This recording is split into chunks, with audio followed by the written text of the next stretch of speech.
kept it under control pretty well. There's been some other times we've had to cut Dan off, but Never. I mean, what would you do in this case, Joe? I wanted to do a bottle kill. I didn't think there was much left. When I poured it in the Glencairn, it got to the very top. Like, it's still a bottle kill, right? You just drink the whole damn thing. Yeah, no problem. No harm, no foul. Nice. A podcast about bourbon and the ones who drink it. This is Bourbon Matters.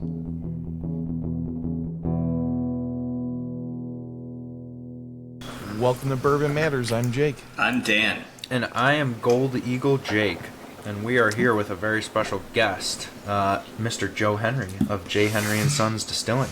Welcome, Joe. Hey, thanks for having me, everybody. Happy to be here. Yeah, welcome. So you guys are in Wisconsin. The great state of Wisconsin. Let's start this off right. Just a tad north of us. You're right by. Just north of I can't Madison. remember. Just north of Madison. Right? Yeah. Mm-hmm. Yep. So not too far from the Chicagoland area, and where we're about 2 basically all hours. from.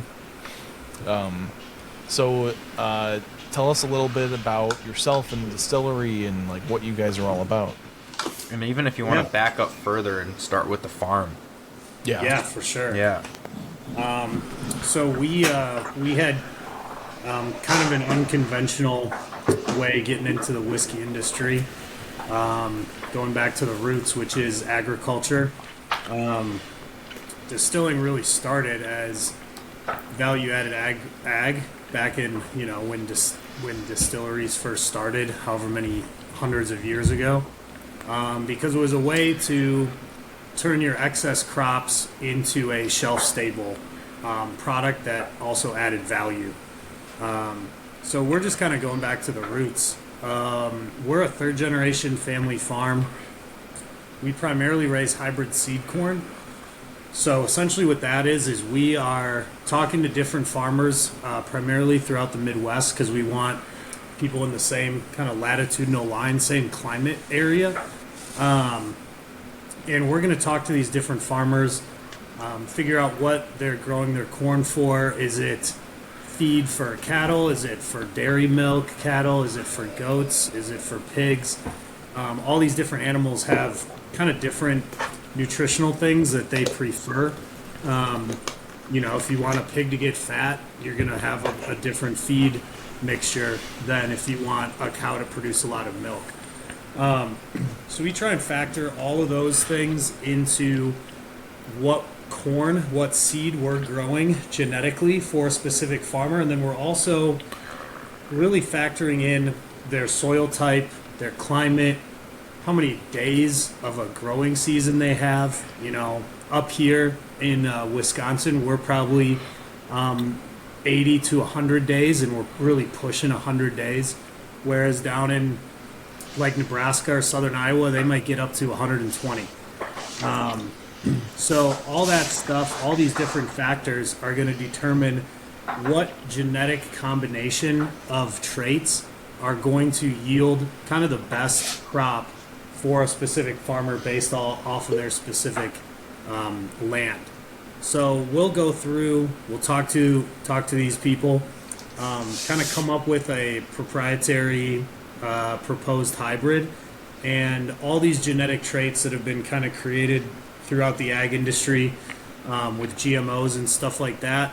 That's what we're actually growing on the farm side of the business. The corn, wheat, and rye that we grow for the bourbon is all non-GMO, and we try and grow it as organically as possible. But it's more or less impossible to do the commercial ag space. Yeah. Thank you. Yeah, unfortunately, they kind of got everybody in the entire world by the balls, and there's not really much anybody can do about it. It's got to be regenerative. That's the big new word, right? Regenerative farming. Regenerative farming is the new buzzword that all the big distilleries are throwing around, which is kind of just a fancy word for what we've been doing for the last 3 generations anyway.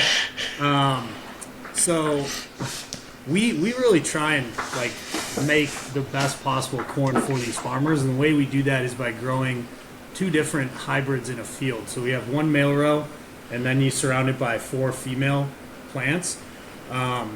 So, I mean, if you have trouble with the ladies, you can come hang out in a cornfield. You'll always be surrounded by 4 females.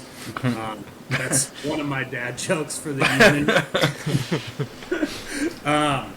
So, corn is what's called like a hermaphroditous plant because it has both male and female parts on every individual stalk. So the male part being the tassel at the top that throws pollen around, and then the female part being the silk that comes out of the ear of corn that is actually connected to each individual kernel. So when tassels start throwing pollen, one piece of pollen will touch one individual silk and create one individual kernel of corn. So the way that we're able to do this in a field is grow 1 male row and 4 female rows. We actually cut the tassels off, so the male part of the plant of all the female rows, so that they don't cross-pollinate themselves. We then allow the male part to pollinate all those female silks that are sitting right next to it in the field. Then we go through and essentially just roll over with these big destroyers all the male rows, and then harvest only the remaining 80% of the field, which is ideally that AB cross, and all of our customers really expect about a 99 to 99.5% efficacy rate of producing those hybrids because they want exactly that genetic mix, that AB cross, if you will, of the specific varietal that they're looking for, that once again ties back into their usage, their yields, their soil type, all these different things. So it's a lot more scientific. There's a lot more research involved. It's a little bit more like labor intensive than just planting corn and then waiting 3 months and then harvesting it in the fall. So we have a very deep understanding of how corn and agronomics work as a family. And really that's kind of the backbone on how we got into making whiskey, is trying to take our agricultural knowledge. My dad's a master agriculturalist in the state of Wisconsin. He's been raising hybrid seed corn for 45 plus years. We bought the farm in 1946, and his father was doing the same thing. So we're coming up on becoming a centennial farm in about 20 years.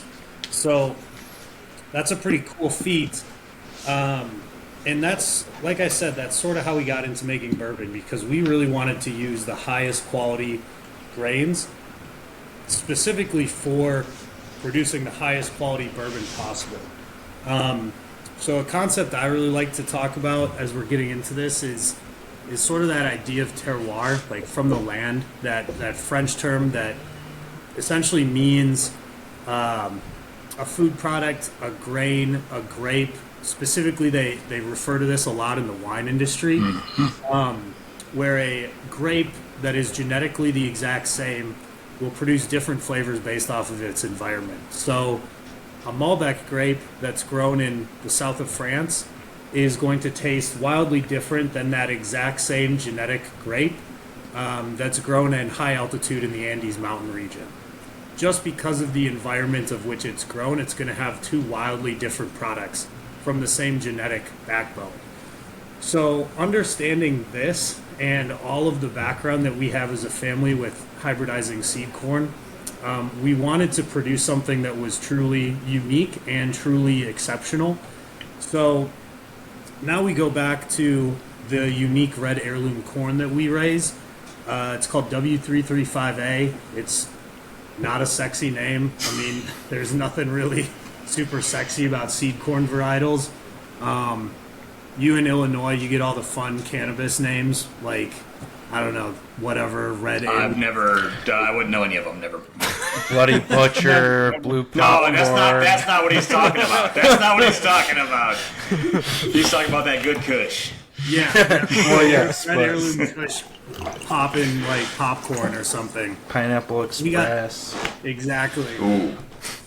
So we got W335A, which was a hybrid developed by UW-Madison's Ag Research Department, which is only about 20-30 minutes from us, to be a more nutritious option for dairy farmers and for beef cattle at the time.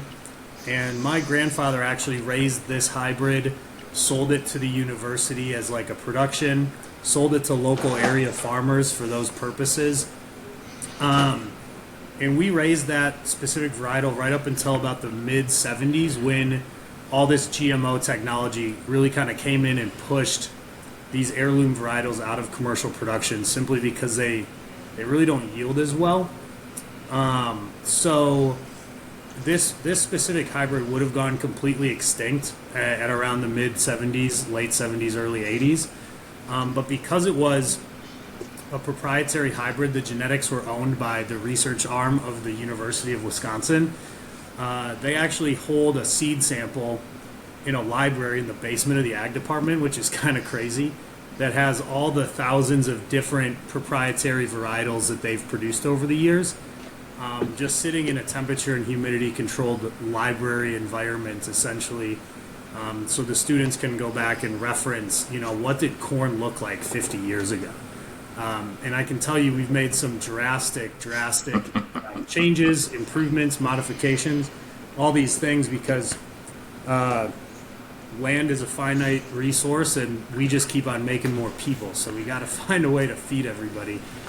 So fortunately, when we were discussing how we wanted to start J. Henry Bourbon, we wanted to use something that had some ties to the family, really had some agronomics that were local to the region, like go back to that terroir. Like we very profitably, very productively grew this specific hybrid on our land about 50 years ago, and we thought it would be a really cool story. Also, it's a happy accident when we found out after we started distilling it that it's really, really high in fat, oil, protein content. Not as, Dan, if you're a distiller, you kind of know the best corn for distilling is number 2 Yellow Dent because it's extremely high in you're getting 99% pure grain alcohol if you want to keep running that thing through the still because that starch content is so high. What we found is our starch content is a little bit lower, like in that 70 to 80% range, but we have so much more fat, oil, protein, amino acids, things like that really help with the final flavor of our products. So in 2006, we took those 1,200 kernels that were sitting in the basement just in hibernation for almost 50 years, repropagated it over 3 years into about 100 acres of viable crop, and finally started distilling J. Henry in 2009. So I know that's kind of a roundabout story, but No, that's great. So Yeah. Before we move on, though, I do just want to point out for anybody that's listening and isn't watching the video that when you started talking about castrating corn, Dan got really excited and sat up and leaned forward really aggressively. So I was going to say, everyone knows that if you talk about corn sex, I'm going to enjoy it. But I do want to say that you did speak of something wrong where you said if you want to be hanging out with a bunch of ladies, hang out in our fields because there's going to be surrounded by 4 women. And then right after that, you said 4 females. Then right after that, you said, if you're a male in our field, we're cutting your nutsack off. It's basically what you said. I try and glaze over that fact because you get as much fun as you can from July until about the end of August, and then you just get smashed. See, and the other thing is too is glaze over that, Dad. The majority of our listeners are suburbanites that have never had the joy of being a 13, 14-year-old male in a small farm town area. Why are you taking jobs away from 14 and 15-year-old kids that are supposed to go out in the field on a hot July day and just walk down a field and rip tassels off? It feels like you're against child labor laws in the farm industry. That was my first job out of middle school. Actually, Same. was knocking tassels off of corn. Yeah. These people will never understand that listen to this podcast how much fun that is. I think what we should Get out there do with your buddies and just yeah. What we should do that next summer for you guys. It'll be free. We'll get a bunch of Gold Eagle patrons to come up and teach them how to detassel. They will love it. Actually, you have to pay us due to liability reasons. Fair enough. That's fair. That's fair. Call it like a day out on the farm experience. Yeah. There'll be whiskey involved, obviously, but you gotta earn it. So, Joe, speaking of the whiskey, it seems like you guys, you obviously know what you're doing with growing corn. You're helping all these other farmers around the Midwest grow their corn to the best potential. How did the conversation start between your family on distilling whiskey? Whose idea was it? Explain that transition. Well, not So I transition. think the main joke that that I think is both my brother and I never. We grew up detasseling corn, so like doing all the bullshit jobs that nobody wants to do out on the farm when you're 12, 13, 14 years old. So when we got out of high school, we wanted to like move as far away from this place as possible. You get stuck doing child labor. You don't really want to go right back into doing child labor as an adult. So one of the family jokes that we have is that my parents started the whiskey company to entice my brother and I to come back into the family business because, the farm itself probably wasn't going to do it. So he had to start a bourbon company to get us back interested in the family company. So it was his idea. Yep, him and my mom. So my mom was working as a professor at the ag department at the time. My dad, I guess, had like a midlife crisis, and my mom wouldn't let him buy a motorcycle or a sports car, so ended up starting a bourbon company. Way cheaper. Way cheaper. Good job by your mom. She saved the family a ton of money. Yeah, saved so much money. So was he a whiskey drinker before then? Mm-hmm. And then just figured, hey, we know what we're doing with corn. Let's go ahead and make some whiskey. Yep. So they started kind of going to some conferences like American Distilling Institute, American Craft Spirits Association. Took a couple trips down to Kentucky, see how the big guys were doing it. And I think one really key opportunity that we took advantage of is we didn't actually build our own distilling facility here on the farm because we met a longtime friend and business partner for us, Paul Werney, out of 45th Parallel, New Richmond, Wisconsin. So he had just opened a distillery. He was making 100% corn vodka. He was making bourbon and rye whiskey. And he had a little bit of excess capacity in 2008, 2009. We told him our process and what we wanted to do. And because we didn't, we have a lot of assets tied up in farmland, equipment, all these things. Building a $3 to $5 million distillery was a little bit too big of a risk. So we started contract distilling with them using our grains. So we grow all the corn, all the rye, all the wheat, all three of which are grains from that UW program, and we're the only ones that have access to grow those specific hybrids. So we grow everything here, ship it up to Paul.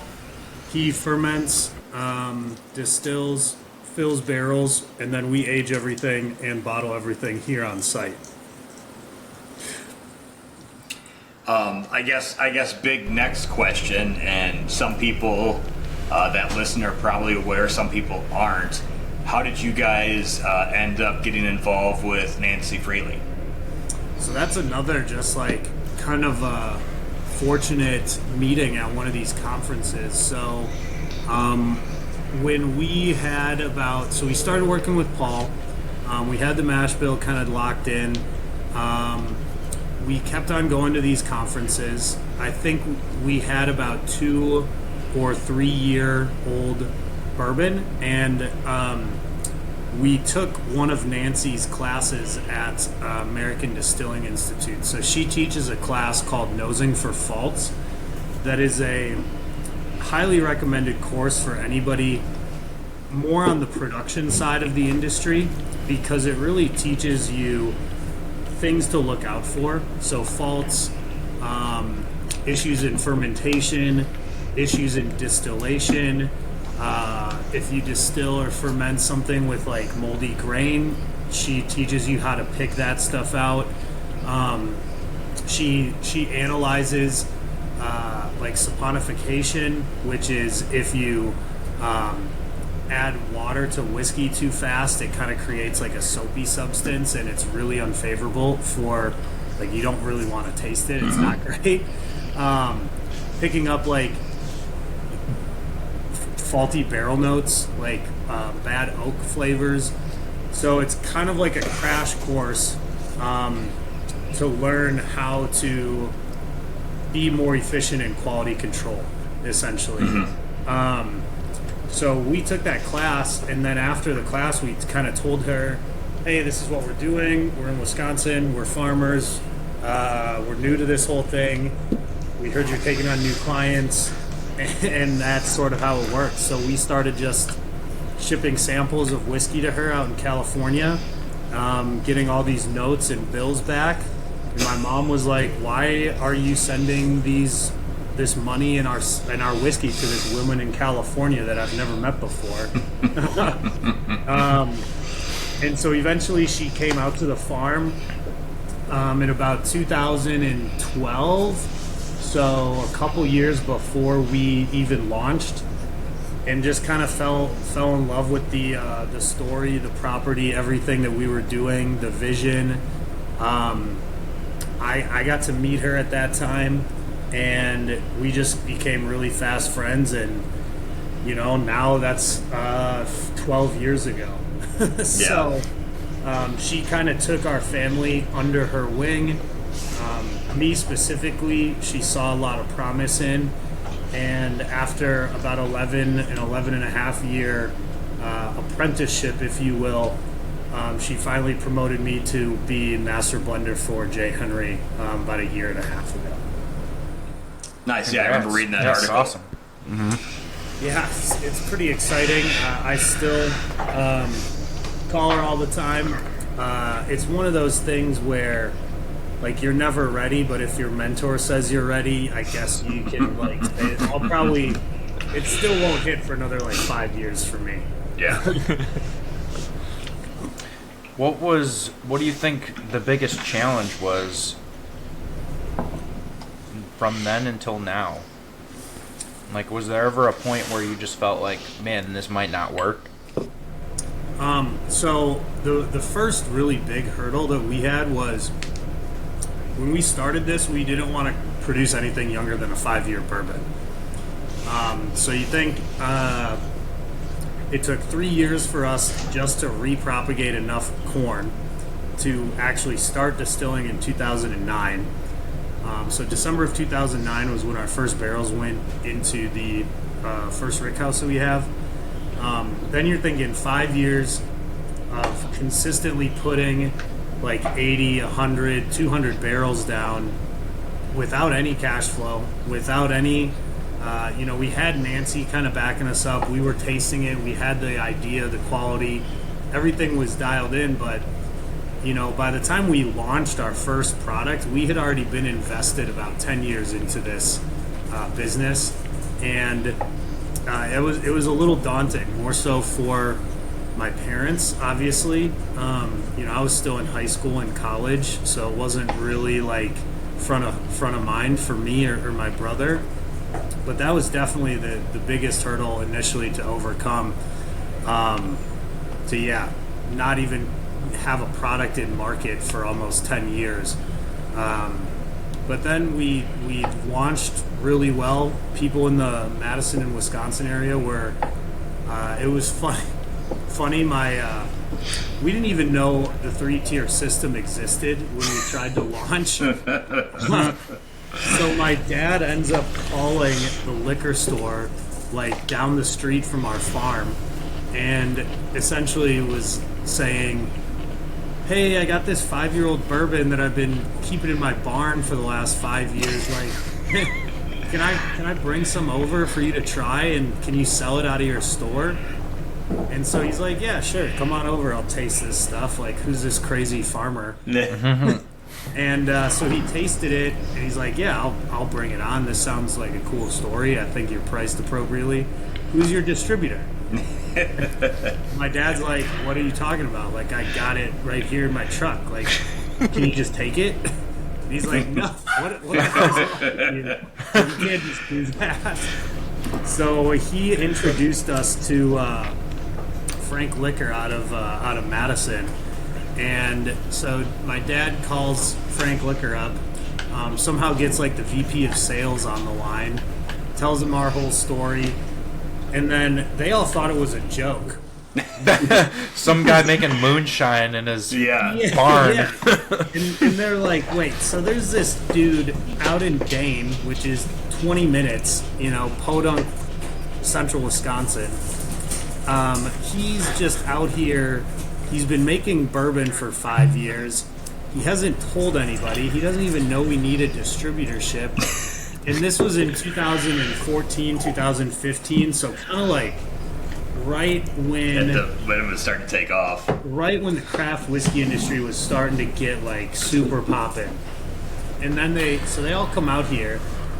We open the barn doors, we show them around, they try all of our products, and they're just like, "Wow, this is actually pretty good stuff. So you've got 5-year-old bourbon that's been grown, distilled, and aged 30 minutes from downtown Madison when everybody is losing their mind over craft whiskey, and you don't want us to sell any gin or vodka to get this allocated product." And we were like, "Yeah, what's the big deal?" They're like, "Okay, we'll take you guys on as a brand." And that's really how we launched. And then we went and did a trade show, and we were like, "Oh wow, this is actually kind of fun." I think the only thing you guys did wrong is you didn't launch in a state that drinks a lot. Yeah, Like, I feel you could have done a lot better if you launched in a state where they drink. Yeah, it's not like it's the Utah? number one. Is that what you were thinking, Dan? No. Utah, Idaho would have been a little bit better. Any control state would be good. Wisconsin, they just don't enjoy drinking or going to bars, so there's really no reason that it would take off in Yeah, Wisconsin. it's just not really part of the culture up here, so that was definitely a big hurdle. So you got this bourbon into the market. How did the first couple years go? Were you guys depleting inventory? Did you lay down enough barrels? Because I know at one point, maybe it was like 3-4 years ago, you kind of ran out. Yeah. So we were selling pretty much everything we made. We didn't have anybody sales wise in the market. It was kind of me. I had an insurance job downtown Chicago. I think that's when we met, Jake. 2018, 19 maybe. So we went pretty much 4 or 5 years of just my parents doing demos on the side. Hanging out at liquor stores, talking to bar managers. Then that's when the whiskey industry, craft-wise, really started going crazy. People were you start seeing all these multi-million-dollar buyouts from big brands, things like that. People are going crazy.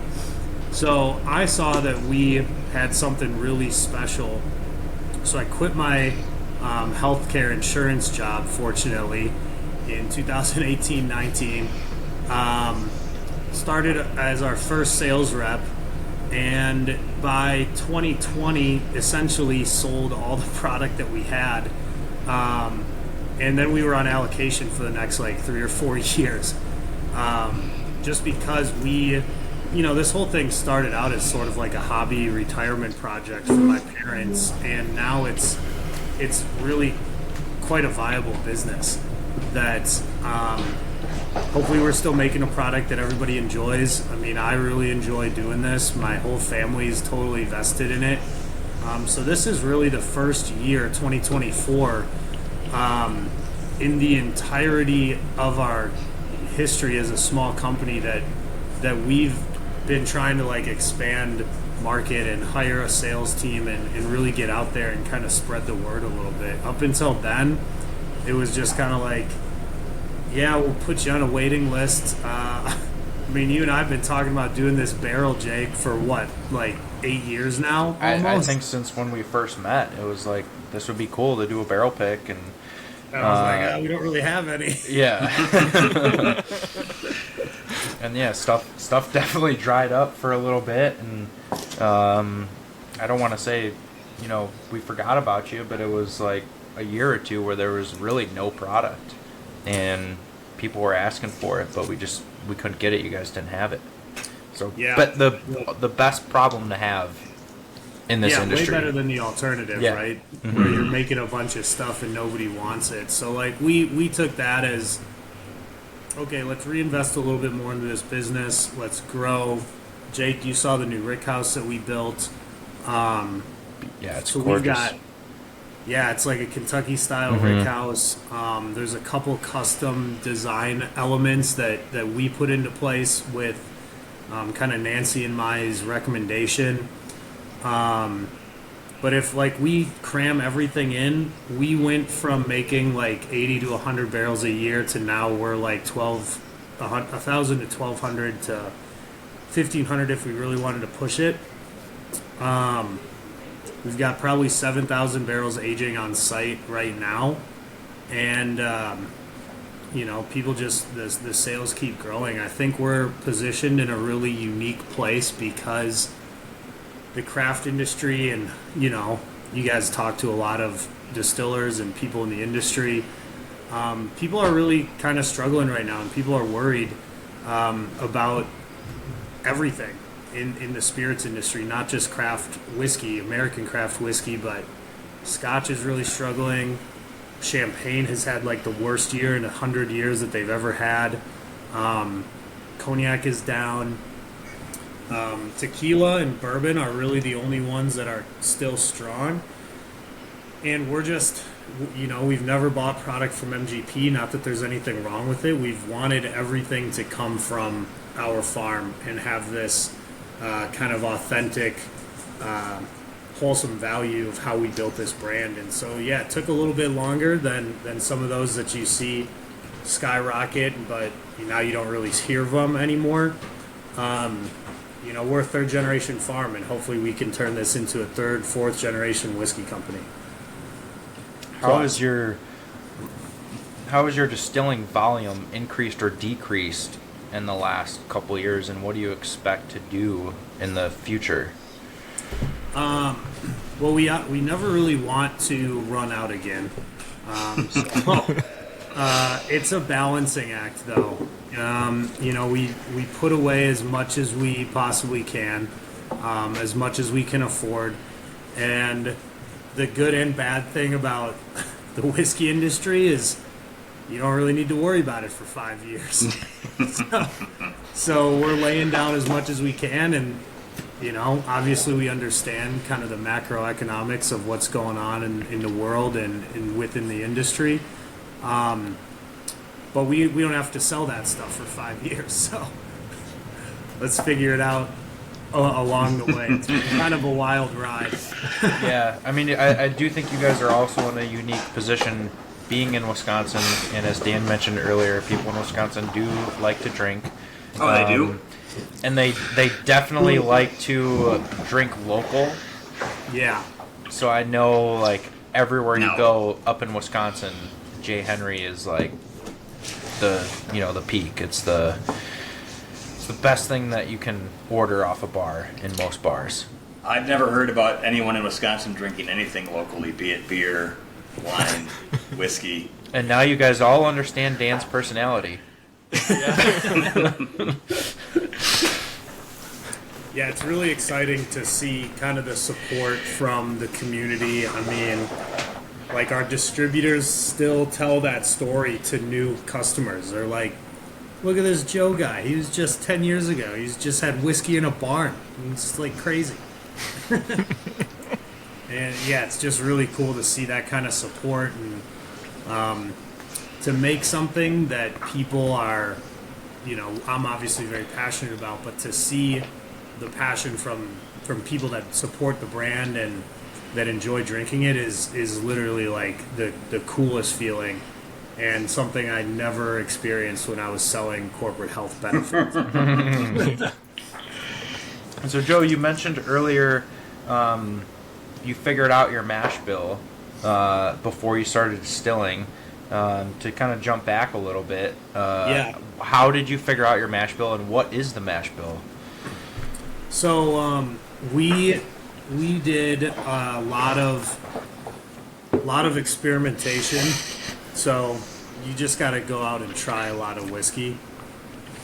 It's a tough job. I know, bummer, right? Yep. But you talk to a lot of people. You go down to Kentucky because they've been doing this the longest. They make some really cool products. And you talk to people about what makes them unique. Dan, you'll probably appreciate this. If you talk to 10 different distillers on the best way to make bourbon, you'll probably get 20 different answers by the time you finish that conversation. Mm-hmm. Yeah. Some people will just forget. Some people have 2 ways or 3 ways of doing things. Some people make some shit up on the spot. So it's fun to experiment and play around with all this stuff. But so we were trying a lot of different things out in the market today. The main things that were out from the big guys, big brands in Kentucky were high rye bourbons and sweet wheat bourbons. And you take 2 ends of that spectrum, and people who have been drinking bourbon for a long time are kind of polarized by those 2 extreme mash bills. If you like a super high rye spicy whiskey, it's unlikely that you will prefer a sweet wheat bourbon. Sometimes people fall kind of in the middle of that spectrum. But more often than not, at least when we were doing this, you kind of have people on one side of on that fence, and that's where they like to stay. Yeah, wheated bourbon sucks. Yeah, see, this is my whole point. So we wanted to create something that kind of bridged that gap and had something for everybody. Because people in Wisconsin, all there is to do up here is drink together, and we want everybody to get along. So we landed on a mash bill that is 4-grain bourbon. Obviously, really focuses on our corn because that's what we do. But there's a strong wheat presence in the agricultural land. Rye really grows very well here. That's why we got those 2 grains. So the mash bill we landed on was 64% of our red heirloom corn, 14% wheat, 14% rye, and 8 malted barley. Just so that we could have what I like to think of is a little bit more depth, a little bit more complexity, and it hits something on all ends of that spectrum for most people. Even if you don't like wheated bourbon, Jake, ours isn't overly sweet. It still has that spicy kick, a little bit of that rye on the back end, but it's also not as aggressive as like a 75% bourbon, 20% rye, 5% malted barley, where you're super heavy on the spice, and those sweet wheat drinkers are going to find that a little too aggressive for them. So Yeah. really just kind of hitting as much of that spectrum as we could, and making it not only a more complex product, but a more widely approachable one. Yeah, I think it was earlier in the fall. You guys were at Gold Eagle doing some samples and stuff. Yeah. So I tried through everything, and found out that your bourbon is a 4-grain, which I was surprised because I do enjoy it a lot. And typically I'm not a fan of 4-grain bourbons.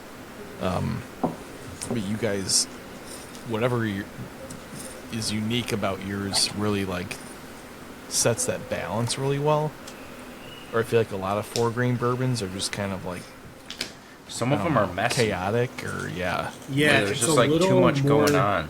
yeah. It's harder to work with because wheat and rye. I mean, Dan, you can probably speak to this. Rye is a pain in the ass to work with in a fermentation tank.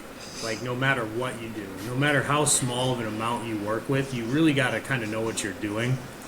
And then wheat has different boiling points, all these different things. It ferments a little bit differently. So, thank you. I'm glad you appreciate that, because finding the balance is quite a complicated process. But once again, I'm not a distiller. I'm a blender. So that's why we have such a good relationship with Paul in 45th Parallel, is because he has to clean out the fermentation tanks when they bubble over, when they add a little too much rye or a little It's too never much happened. lime. I've never seen that happen before, No, ever. not- I've never not spent once. hours cleaning tanks and fermenters and the mash Hope you tun. got a Never good happened. hose, right?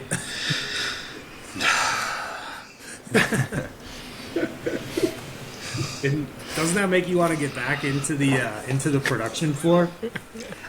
So to be honest, I never really wanted to leave. An opportunity came along that I couldn't turn down. But God, like, if my worst thing is scrubbing all the slime of rye off everything, and I'm half drunk while I'm doing it, like, it's still a good fucking day.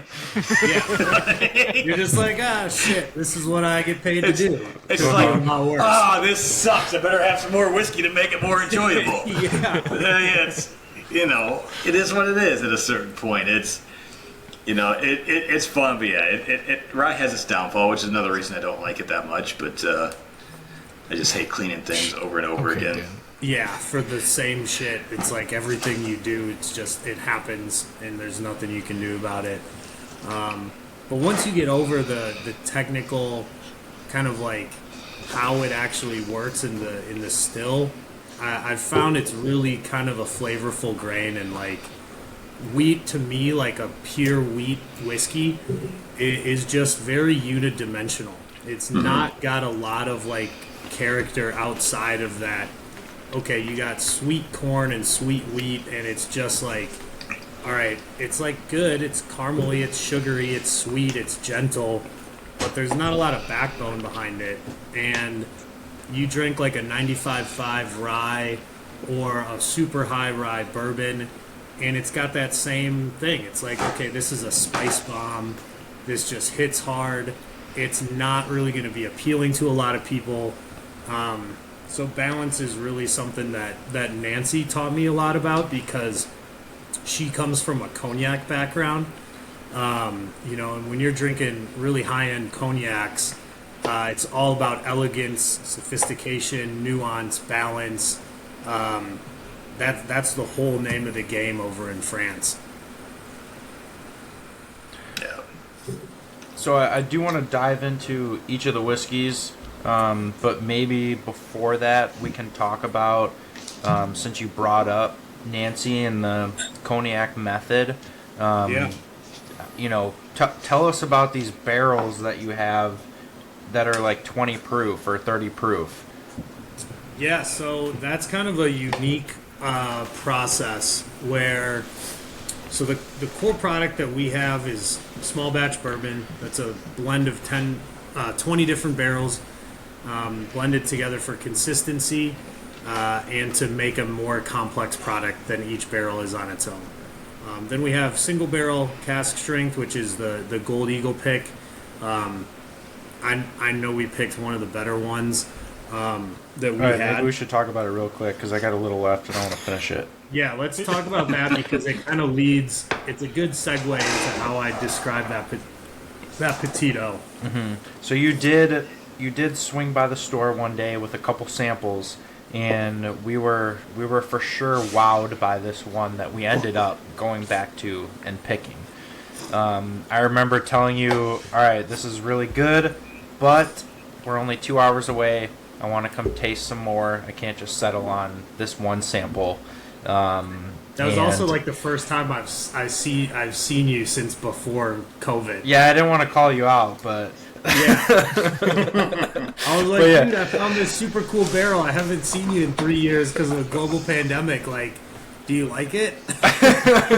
but no, for me it's more of like I do love to go to the distilleries, and I do love like that kind of just makes it more special to pick a barrel when you're at the distillery, and you can also take pictures and videos to share with like our customers and explain our experience at the farm. So that's always super cool. But yeah, I was wowed by this barrel. I remember telling you, all right, if you could please hold it for us, and like we will come up there and taste some more things. We ended up tasting probably 6 to 10 other barrels and ended up with this original barrel that you brought us, and it wasn't even, there was really no debate. Yeah, it was pretty funny. That doesn't happen very often, but you're doing what's best for the store and ultimately your customers. Like, you want to do your due diligence, you want to see what else is out there and not just jump on the first shiny thing. So I totally appreciated it. We had a great time.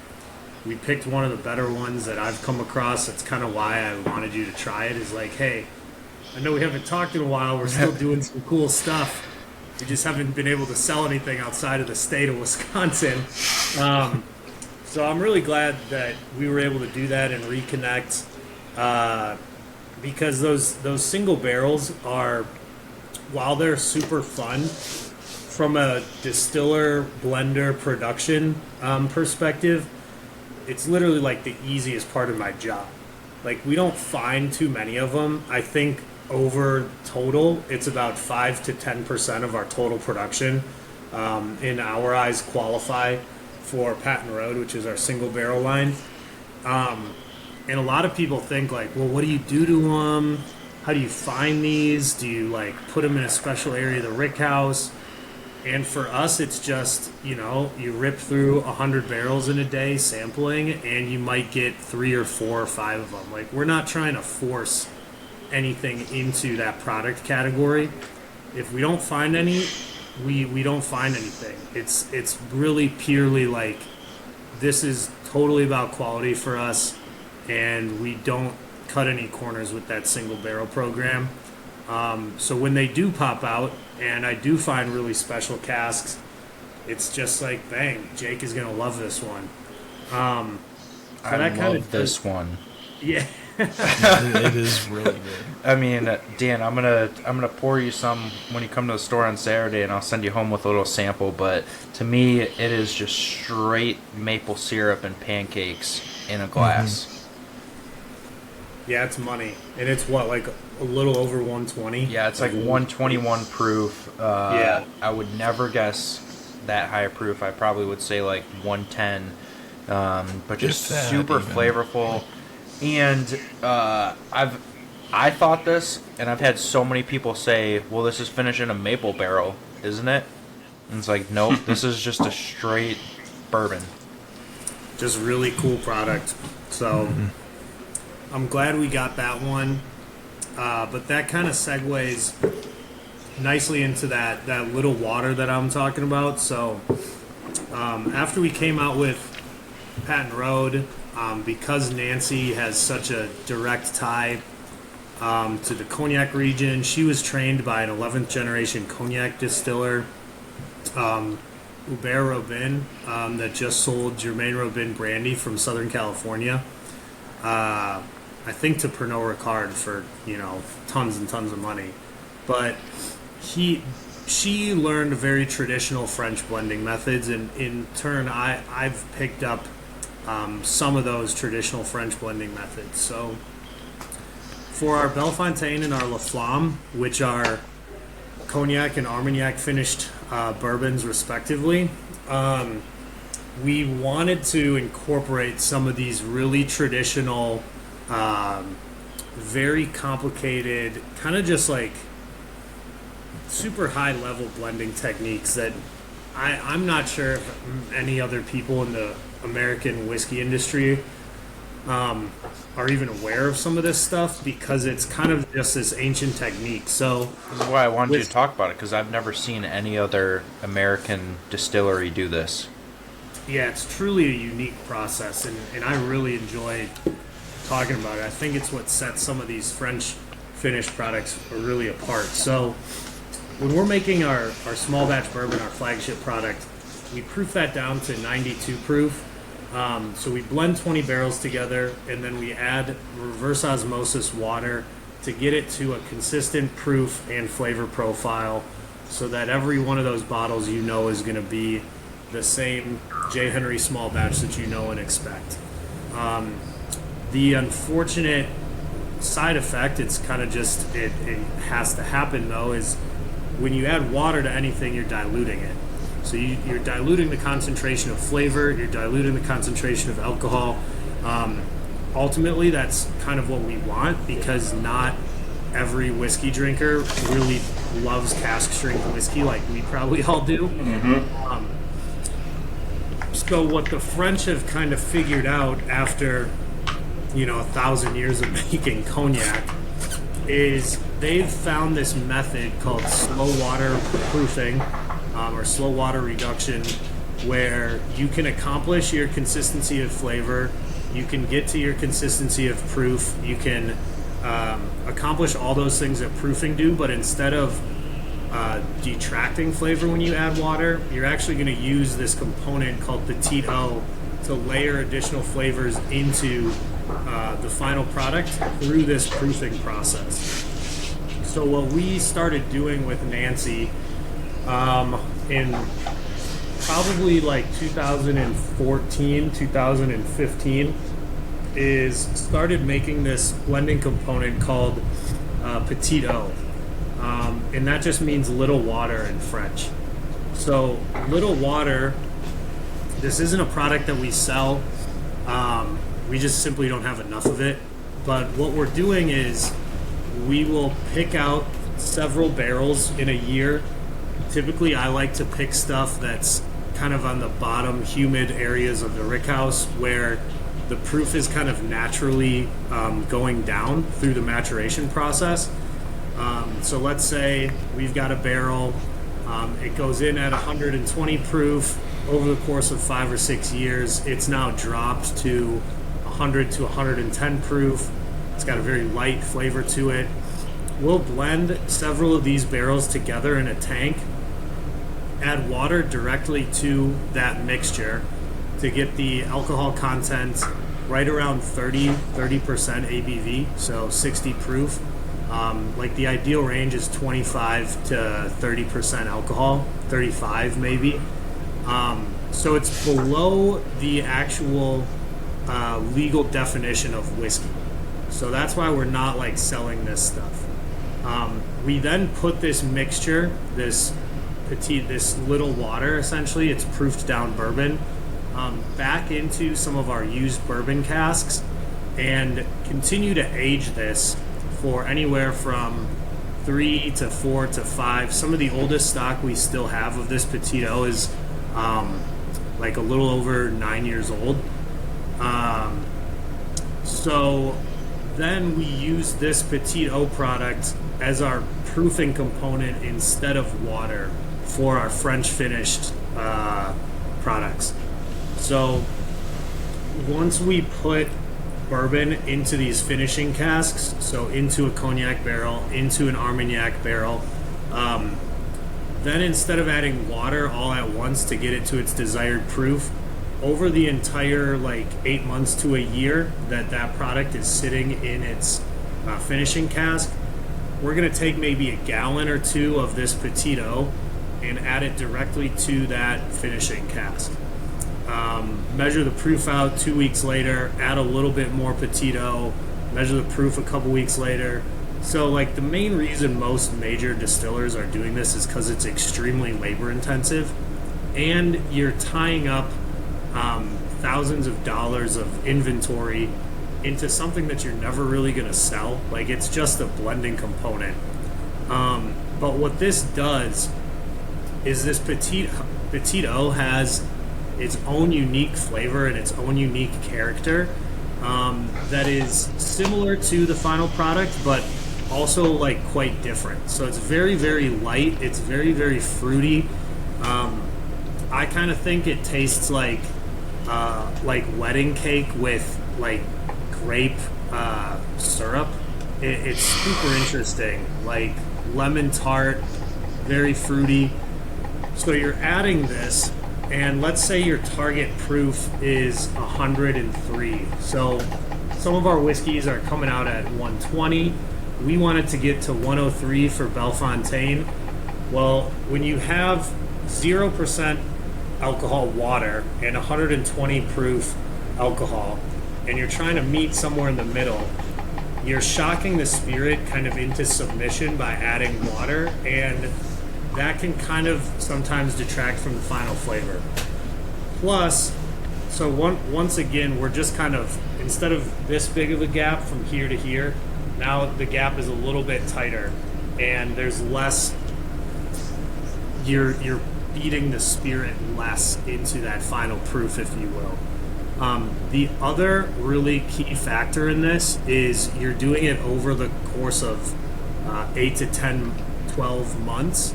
So you're dragging out that process. Once again, it's a much more gentle, much more refined finishing process that creates a much more elegant, longer finish. And instead of using neutral, flavorless water, you're actually putting in and slowly layering in this new additional flavor to create a lot more depth and complexity into that final product. Yeah. I am glad I do not handle your TTB reporting, because that just sounds like a disaster. Yeah, it's a pain in the ass. As you're going He's through drinking to that. as you're going through that, I'm like, this, yeah, I understand everything you're talking about, but then I'm just thinking about all the reporting that goes into that, and I'm like, yeah no, I'm out. It's such a pain in the ass for so many different reasons. But it like works. It totally works for us.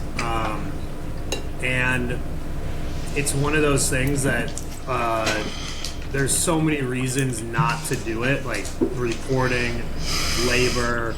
I mean, just making this stuff, if you think about it, it's 5 to 6 year old bourbon that we're watering down, and then we're not even using it for another 3 to 4 years.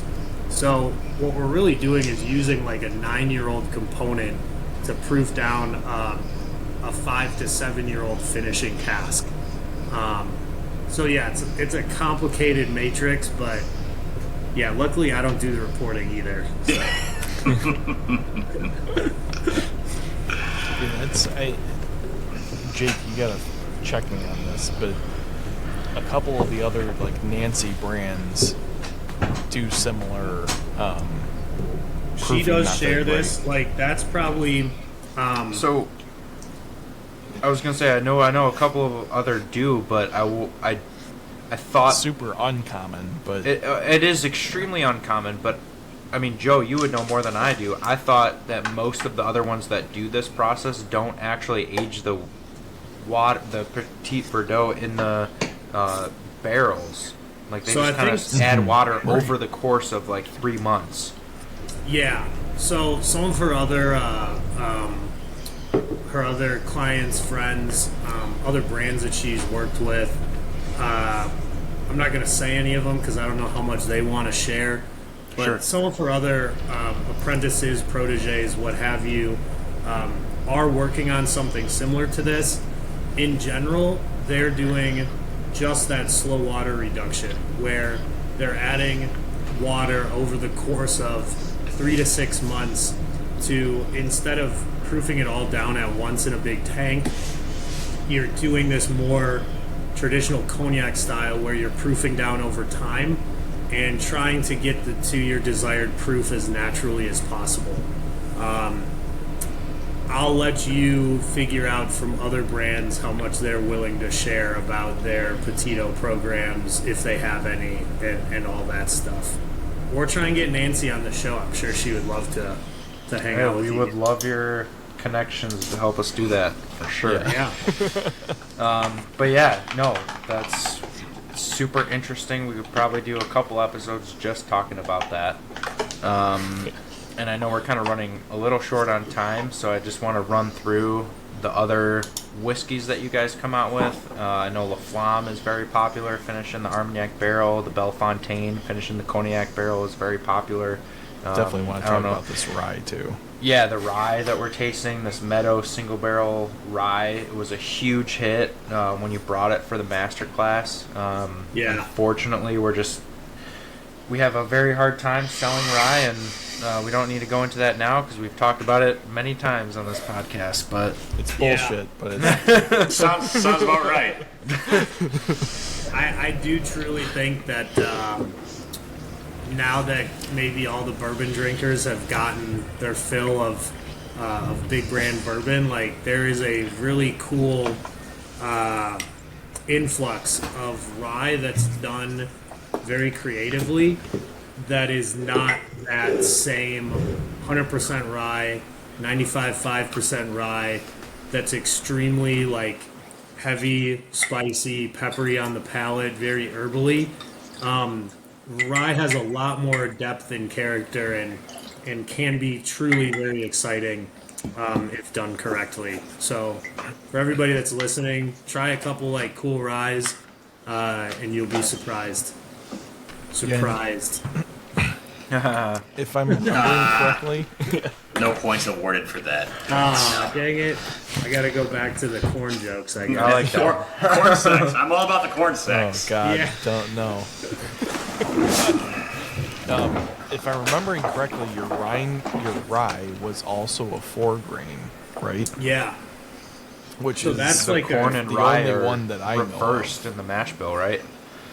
yeah, so that was kind of another aspect of why we wanted to hit some of the notes that people that like those really spicy, like there's nothing wrong with 100% rye. It's just it is a very intense flavor profile for a lot of people if you're not used to it. So we wanted, when we designed this product, to have everything that those experienced rye drinkers would like, but then also open it up to this category of people that maybe got burned by a couple of those and have stayed away from that category for a couple years. So we essentially, after a little bit of back and forth, the easiest and the coolest thing and what turned out the best was simply inverting our mash bill. So it's 64% rye, 14 of our signature red corn, 14 wheat, and 8 malted barley. Yeah, I think it makes like a super well balanced rye, and like the most offensive flavor I think for people with rye is that like dill flavor, which is Yeah. Dan's least favorite, and this one cuts that out, which is really nice. But it hits the other, like as Jake would say, the other 3 quadrants of rye, where it's floral, grassy, and peppery. The wheat which are comes like- through Yeah, significantly for only being 14%. Yep. Like you can definitely Yeah, it's- taste that sweetness from the wheat combining with a little bit of the sweet / spiciness of the rye to just give an overall very well balanced whiskey. yeah. I think the wheat helps round it out a little bit and soften it Yeah. a tad, which helps too, because rye can be kind of, harsh. Yeah. When it's up in like the 95, 100%. So yeah, I anybody that's like on the fence with ryes, this is definitely a good one to give a try. Thank you. We try and call it like a gateway rye. Yeah, absolutely. So Dan, Yeah, I tuned out. You guys started talking about rye. Dan's our resident rye denier. So we'll have to We'll get you convince some on you, don't Saturday, and then we'll see what you think. Update on the next episode. Yeah. I'm curious to hear what you think, Dan. Send me a picture of his face and some feedback. We will notes. take a little video, and Dan will give a quick 30-second review. Yeah, perfect. You don't want a picture of my face. No one looks at this face and says, "Send me a picture of this face." Like, let's just straight be honest. Joe, that's a lot of good information. I mean, you had me from the start with corn nerdy stuff. Awesome. I'm there. I love that because that's something a lot of distilleries don't talk about. I mean, you go down to Kentucky and it's, oh, water, water, water. Nothing about the grains. So I appreciate that. Joe, I guess the last question is, why should Phibbs make the trek up to see Jay Henry? Well, you'll definitely find a lot more friendly people that are willing to drink with you. That's for sure. The property, especially in the summertime, is really, really beautiful. I think you guys came up in like July or August, right? We Jake? came in the fall. It was gorgeous. All the leaves were. Don't say you guys because he didn't invite us along. Oh, okay. Well, I Just think ask Jake directly. Not salty about it at all. You're just an asshole. But maybe- and it maybe was a this Monday. summer You were week. working, Dan. Yeah. you didn't ask if I could get it it was off. a weekday. So You didn't ask him. yeah, the property is gorgeous. What I love actually a lot about it is you get like more of the farm than you do a distillery. So like you feel like you're at a farm, and then you have the nice little farmhouse with a little bar in there. So it's kind of quaint and just That house is actually the house that my dad grew up in. So the Yeah. original farmhouse of the property, like of the homestead, we converted into our tasting room, bar, visitor center. We do a lot of cool events, and then maybe y'all should come up and we'll do another episode out on the farm. And then one thing that I think a lot of people from Illinois, Chicagoland, that they find really kind of unique about Madison is it has like this very cool restaurant scene. And it's a fraction of the price that you would have to pay in like a downtown Chicago restaurant. But we have James Beard nominated chefs. We have chefs that have worked in many Michelin star kitchens.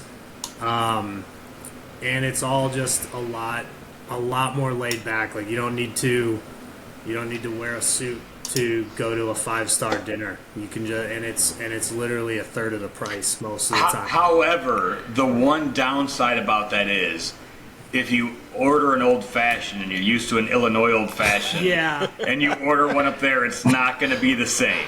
I would preface that as well. You got to get a classic old fashioned. Do not order a regular Wisconsin old fashioned. I'm not Especially a if fan. you like bourbon. Do not You- get a Wisconsin. You will get a brandy old fashioned sweet with a floater of Sprite, and it'll not be what you're thinking you're getting. and Yeah. you'll get diabetes like really fast. Yeah, which it's Wisconsin, so. But no, I mean it's. Well, when they're $2 at a supper club, it's hard to Yeah, it's kind of hard to say no when it's two ounces of Corbel and Sprite, and you can just pound them. I mean, if you're coming from the northwest suburbs, you make a weekend of it. You head For up sure. to Madison, you go there, you get your meal. On your way home, you head south, you go through New Glarus, Yep. and then you Get hop your and beer. head east. You swing through Doosterbecks on your way home, and then you're back in the suburbs. Yeah. mean, and it's it's- only an hour, 2 hours for most people in the Northwest. And the other thing is, you run across 35 other breweries and distilleries, and about 700 bars on your way there too. So you can't go wrong wherever you stop. It's the glory of Wisconsin. There's a bar on every corner. So, yeah, no, Joe, this was phenomenal. If I could ask you, like, really quickly to just sum up the anniversary blend, because we haven't talked about that, and I know that is, Oh, yeah. like, kind of your project. We know, I mean, if there's anything you want to talk about with the Flam and Bellefontaine, but those are Armagnac finish and Cognac, I think, annual releases. Yep. And then you do your anniversary blend, which is kind of your peak. That's like my baby. So that Yeah. was one of the first projects. So through this whole like mentorship with Nancy, she slowly started kind of giving me a little bit more leash, if you will, as she kind of trusted me a little bit more with our products. So the cognac and Armagnac was like her idea that we really executed very well. We went to the reason Bellefontaine means beautiful fountain in French, and that's also the name of my great grandparents' farm when they moved over here from France. So Bellefontaine Farms was like the original Henry homestead in the mid 1800s in southwestern Wisconsin. La Flamme kind of started from a trip. So the first trip that I took to France with Nancy, where we visited a lot of these Armagnac chateaus, distilleries, and you see the history in these places. So La Flamme is actually not named La Flamme because it's hot or it's fiery. It's actually named after a festival that they hold in Gascony every year, in around like October, November, to signify the start of the Armagnac distillation season after the grape harvest season. So, if for everybody that's watching, look up an alembic, a portable alembic Armagnac still, because they still use wood-burning heat sources with these stills, and they actually hook them up to the back of a pickup truck and drive them to all these little family-owned chateaus. And the way that they're set up is once you plug in your vat of wine, which also acts as your cooling, like your condenser liquid, the way that they're set up is once you turn this thing on, you can't shut it off until all of your wine has been distilled. And the way that they work is there's literally a wood-burning heat source, so like a stove that you have to feed wood into, and it's less than 3 feet away from the other end of this piece of equipment that's pumping out 160 to 180 proof brandy.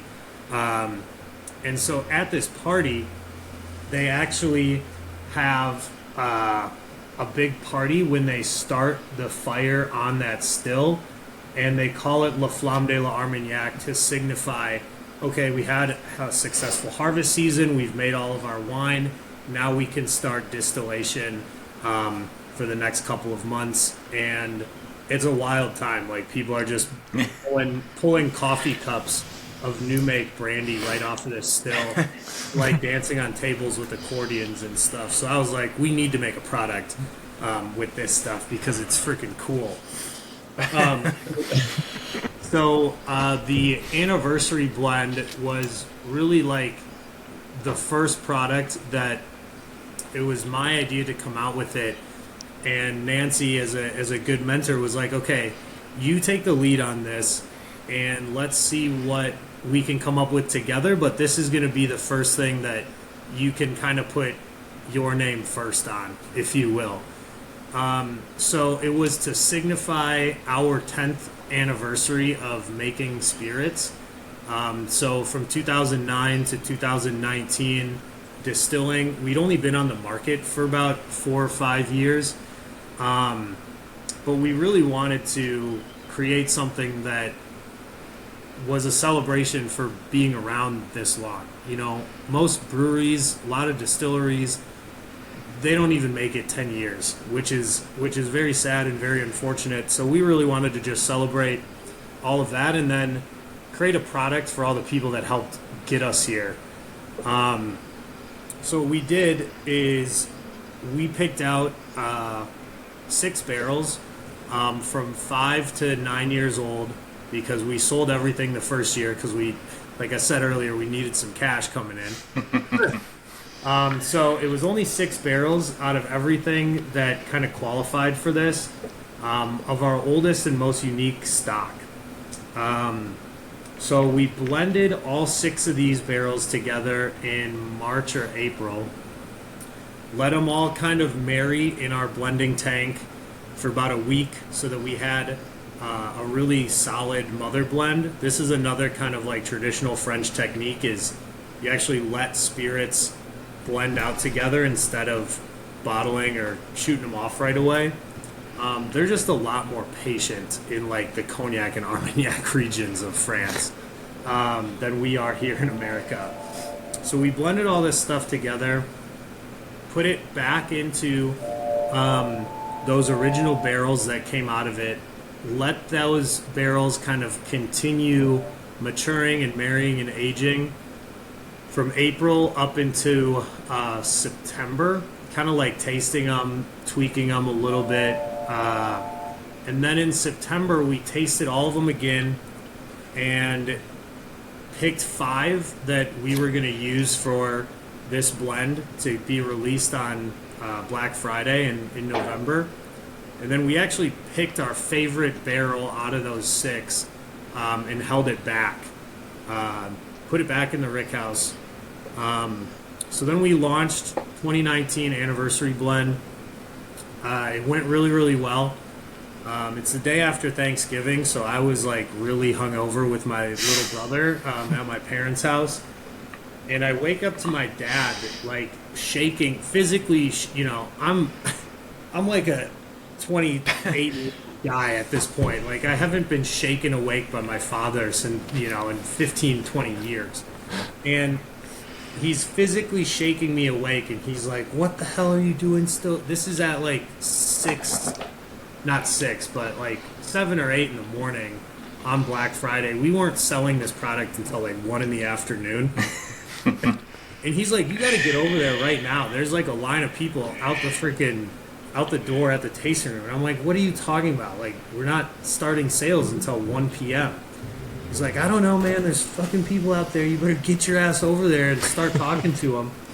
So I like get dressed, shake my hangover off, come, and sure enough, there's probably like 200 plus people just standing in line, and it's snowing. It's like sleet, rain, snow, like the worst possible day of Wisconsin weather. And it was like, I didn't think anybody was going to show up to my birthday party. So it was like super cool to have this be like my first really new product offering. Really cool that we had that kind of support from the community. And it went extremely well, other than me getting the forklift stuck in the mud and coming over a case of this product as I was trying to drive it from the warehouse to the tasting room. So that went super well. But the coolest thing I think about this product is that one barrel that we held back from the first year was actually the first barrel that we were intending to use for 2020's release. So every single year we put this same mother blend together and then hold at least 1 or 2 barrels back from that perpetual mother's blend. So I kind of call this like my redneck Solera system, because we don't have like a true authentic Solera system. But the idea is the same, is that every consecutive year we're going to have a small percentage of that original batch constantly evolving and constantly improving that product as the batches and everything continues to evolve. That's pretty cool. awesome. Super cool. Yeah, thanks. All right. Well, I know we're a little over. Sorry, guys. You're good. Oh, yeah. That was a lot of good content. information. Yeah. Joe, we want to thank you. Jake, you have Gold Eagle. Jake, you have 2 jobs. 1, you need to plug Gold Eagle, and 2, you need to give us a coupon code for Jay Henry. We do. I thought this one out very hard, Dan. Hopefully you can understand it and write it down as I say it. But BMJ Henry will get you 10% off any J. Henry product that we have in stock.